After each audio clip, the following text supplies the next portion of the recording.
Mais je te citais par ignorance que l'accord FCC c'est un accord satanique. Et cet accord-là ne tient jamais compte de la volonté de Dieu et conformément à la parole de Dieu qui m'a été donnée par Ésaïe chapitre 30. Par rapport à la position ancienne de Mukuna, ou qu'il soit pareil ou pas ancien avec Kabila, nous devons faire la part des choses. Entre les relations privées et les relations qui engagent un État, je peux qu'encourager le pasteur Mukuna. Peut-être il doit me rejoindre totalement en sachant que l'accord FCC n'a jamais tenu compte de la volonté de Dieu. Et quand Tshisekedi s'est rendu voir Kabila, il n'a jamais demandé aucun serviteur de Dieu. Aucun serviteur de Dieu au Congo, dans le monde, dans l'humanité, peut me dire que Tshisekedi avait prié, il lui avait demandé qu'il prie pour lui et Dieu lui avait autorisé d'aller signer l'accord avec Kabila qui est un pharaon, que je l'ai déjà dit, c'est un pharaon. Et étant un pharaon, ne peut jamais lâcher le peuple de Dieu.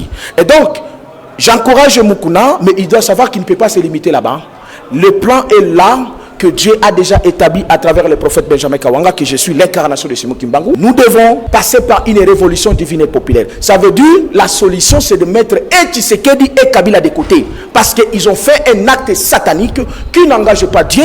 Et cet acte-là peut amener, qui amène toujours et amènera toujours, si on ne tient pas garde, les malheurs du peuple congolais. Ce que nous subissons aujourd'hui, même le 17, moi je vais être victime de ça.